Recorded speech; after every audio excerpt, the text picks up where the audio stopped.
Today we're digging into a question that seems, pretty straightforward on the surface. But once you start to pull at that thread, it opens up this entire universe of complexity, of emotion, and just profound human experience. So, what is autism? We hear the word constantly. It's everywhere. But what does it actually mean? Not just the label, but what is it really?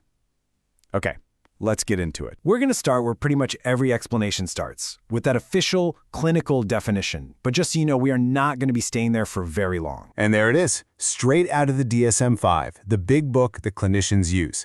And look, it's important. It gives us a framework, right? A language for getting a diagnosis, for getting access to services. It is a necessary starting point.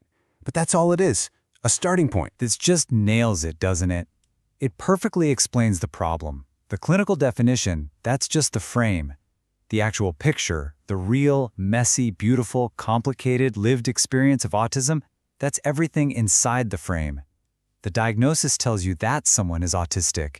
It tells you absolutely nothing about who they are. Because if you ask a parent or a caregiver, their questions aren't about diagnostic criteria from a book. No, their questions are the kind that keep you up at night. They're these gut-wrenching, daily fears about the future. What happens to my child when I'm not here? How will they make it in a world that just wasn't built for them? This is the human weight that a clinical definition can't even begin to touch. All right, so now let's pull back the curtain a bit and look at some of the things that are happening internally. The challenges that most of the outside world, well, they just don't see. Behind that one single word, autism, there is an entire constellation of internal experiences that literally shape every hour of every single day. So when you break it down, you see it's not just about, being a little socially awkward. We're talking about really fundamental stuff. Think about executive functioning. I mean, just the mental energy it takes to plan your day, or organize your thoughts, or even just start a task. Or alexithymia. Imagine not being able to tell what you're feeling. And then there's masking. This is huge. It's the constant, exhausting performance of trying to appear normal, just to fit in. The mental cost of that is staggering. These are not just quirks. They are profound, invisible barriers. And this brings us to a really, really critical point. It's about the language we all use. The words we choose are important, for sure, but they are not the same thing as doing the work. So, on one side of the ledger, you've got the buzzwords that are so easy to throw around. Inclusive, awareness, neurodivergent. But what do they even mean without what's on the other side? Real action. We're talking about actual structural change in schools and in workplaces. We're talking about daily, consistent support systems that people can rely on. And building a genuine, real community, not just tweeting a hashtag. And that really gets to the heart of it. This isn't just about being aware of autism. It's about a fundamental cultural shift. It means we have to change our very definitions of success, of what good communication looks like, of what we even consider to be intelligence. So if the goal isn't to fix autism, what is it? What are we working towards? Well, let's talk about what it actually means to thrive. Let's be absolutely clear about this, because this is so important. The goal is not to erase autistic traits. It is not about learning to pass as neurotypical. That's just a complete misunderstanding of the whole point.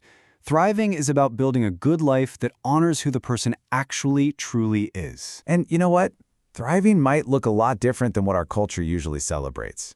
It might mean having 1 or 2 incredibly deep and authentic friendships instead of 100 acquaintances.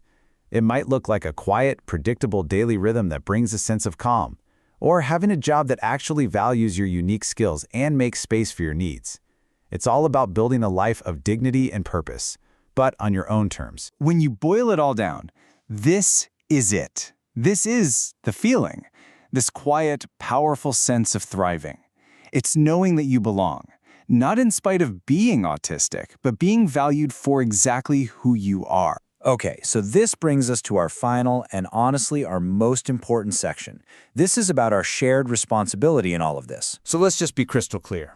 Autism is not a checklist of symptoms in a medical book. It is not some social media buzzword or a passing fad. And most importantly of all, it is not a flaw in a person that needs to be corrected or cured. So then, what is autism? It's a way of being in the world that demands more from the rest of us. It's a call to action, a call to care more, to listen better, to build systems of support that are compassionate and that actually last a lifetime, that don't just vanish the day someone turns 18. The real gap isn't in the autistic person. The gap is in our society's empathy and its infrastructure. So for anyone watching this, if you're a clinician, an educator, a family member, an ally, the message is pretty simple. You have to go beyond the textbook. Go beyond the buzzwords. Get involved. Build real relationships. And help create systems that actually support people in building meaningful lives. And in the end, that leaves us with the only question that really matters. It's not what is autism, it's what kind of world are we building for autistic people to live in? Just look around at our schools, our workplaces, our communities, and ask yourself, really ask yourself, is it good enough?